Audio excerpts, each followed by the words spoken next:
যেটো কামৰ কাৰণে আহিছিলো আমাৰ হৈ গ'ল আমি এতিয়া হাজবেণ্ড হয় অফিচিয়েলি আমি হাজবেণ্ড ৱাইফ অসমত আজি ফাৰ্ষ্ট টাইম আজি ফাৰ্ষ্ট টাইম ট্ৰান্সজেন্ডাৰ ওমেনৰ বিয়া হ'ল আৰু ম্যাৰেজ ৰেজিষ্ট্ৰেশ্যন হ'ল ৰেজিষ্টাৰ্ড হ'ল কিন্তু মানে ট্ৰান্সজেন্ডাৰ ওমেনৰ জীৱনৰ কিন্তু ষ্ট্ৰাগলৰ কিন্তু শেষ নাই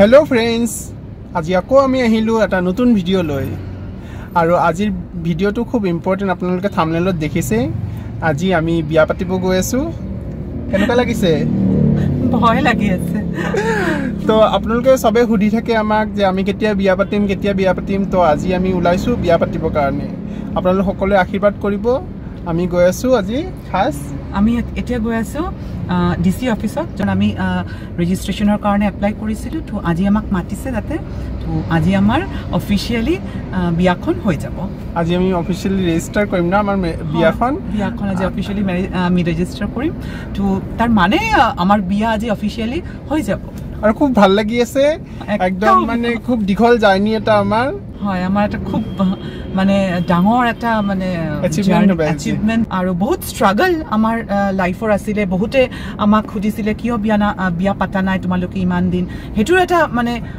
কাৰণ আছে আৰু প্ৰসেস থাকে ন কিছুমান প্ৰসেসও থাকে তাৰ পিছত আমাৰ ফ্যামিলি আপোনালোকে জানে যে মোৰ মাৰ গা বেয়া থাকে সদায় বহুত পৰিস্থিতি থাকে এনেকুৱা তো এইবিলাক মানে কৰি মানে আমি মানে আমাৰ বিয়াখন মানে ইমান দিন মানে লেট হৈ গ'ল তো যি হোক আজি আমাৰ বিয়াৰ ডেট তো আমি এতিয়া যাও ম্যাৰেজ ৰেজিষ্ট্ৰেশ্যন অফিসত কামৰূপ মেট্ৰো তা আপোনালোক সকলোকে আশীৰ্বাদ কৰিব আৰু আমি গোটেইখিনি প্ৰসেসও দেখাম আপোনালোকক হয় আপোনালোকে সবে আমাক আশীৰ্বাদ কৰিব যেন আমাৰ এই আজি যেন সব কামবিলাক ধুনীয়াকৈ হৈ যায় আৰু আপোনালোকে গম পায় এগৰাকী ট্ৰান্সজেন্ডাৰ ওমেন কি ধৰণৰ ষ্ট্ৰাগল থাকে আৰু কি ধৰণৰ জীৱনৰ যুদ্ধ এটাৰ পিছত এটা পাৰ কৰি পেলাই ভাববিলাক পাৰ কৰিব লাগে ন হয় পাৰ কৰি পেলাই আজি এই পৰ্যায়ত আহিছোঁ আজি আপোনালোক সবকে মই ধন্যবাদ দিছোঁ আপোনালোকে আমাৰ এই জাৰ্নিত বা মোৰ যি এই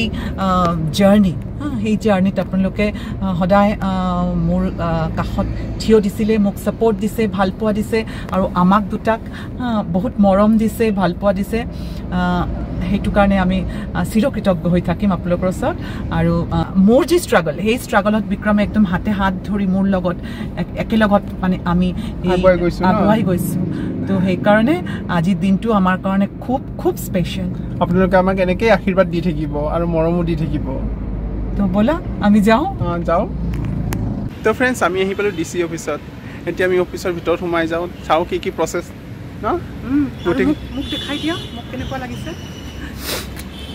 মই গোটেইখিনি দেখাই দিলোঁ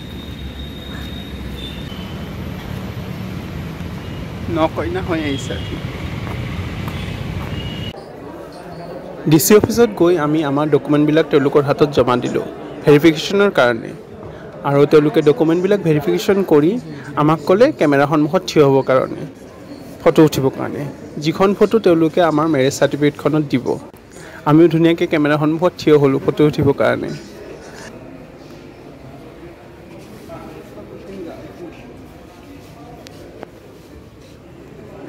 আৰু ফটো উঠাৰ পাছত তেওঁলোকে আৰু আমাক কিছুমান কুৱেশ্যন সুধিলে আমি সেই কুৱেশ্যনবিলাকৰ এনচাৰ দিলোঁ দিয়াৰ পিছত এটা পে'মেণ্ট কৰিলোঁ পে'মেণ্ট কৰাৰ পিছত আমি গোটেইকেইজনে অলপ সময় বহিলোঁ ৱেইট কৰিলোঁ তাৰপাছত তেওঁলোকে আমাৰ মেৰেজ চাৰ্টিফিকেটখন প্ৰিণ্ট কৰি দিলে চবকে চাইন কৰিবৰ কাৰণে আৰু তাইৰা মোৰ ভিনদেউ দাদা বাইদেউ আৰু মই সকলোৱে এজন এজনকৈ চাৰ্টিফিকেটখনত চাইন কৰিলোঁ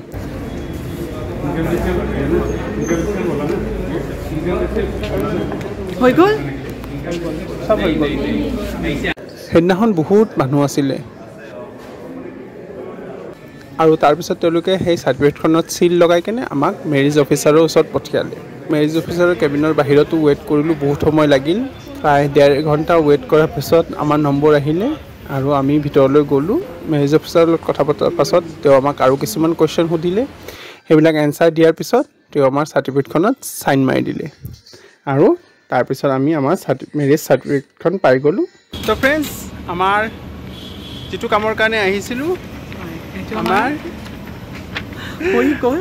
আমি এতিয়া হাজবেণ্ড হয়, অফিচিয়েলি আমি হাজবেণ্ড ৱাইফ। তো এতিয়া আমি খাব যাওঁ।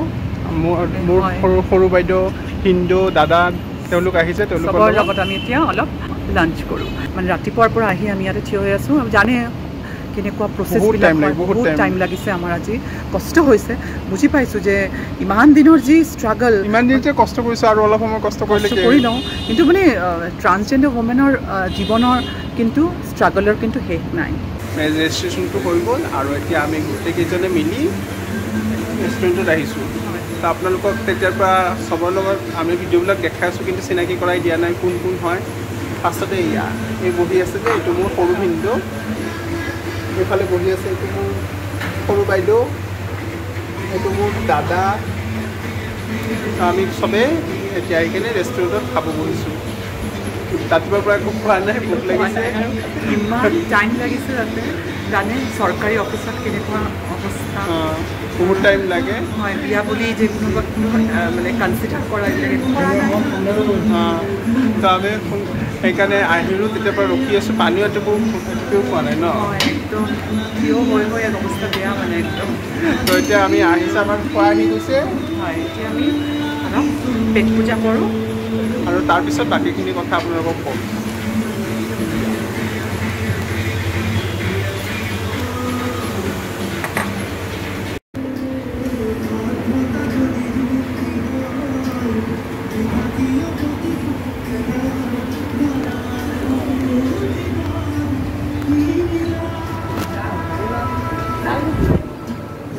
আজি যে এই আমাৰ বিয়াখন হ'ল, ৰেজিষ্টাৰ হ'ল, এইটো এটা হিষ্টৰিক ডে। আজি অসমত আজি ফাৰ্ষ্ট টাইম ট্ৰান্সজেণ্ডাৰ ওমেনৰ বিয়া হ'ল আৰু মেৰেজ ৰেজিষ্ট্ৰেশ্যন হ'ল, ৰেজিষ্টাৰ্ড হ'ল।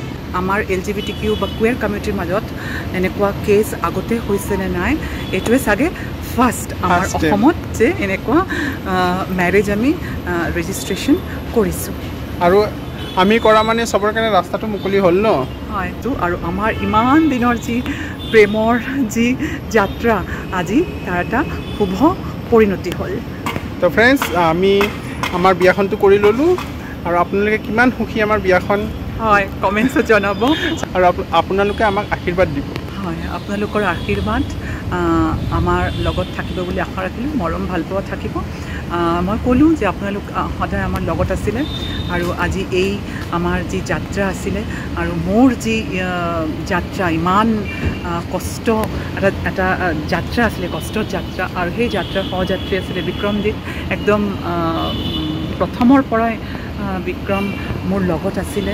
আমি আশা কৰোঁ এনেকুৱা বিয়া যেন অসমত আৰু হয় ন, তেতিয়া এৱাৰনেছটো আহিব, মানুহে জানিব। মই বিক্ৰমজিতক কংগ্ৰেচুলেশ্যন দিছোঁ আৰু ময়ো তাইৰাক কংগ্ৰেচুলেশ্যন দিছোঁ।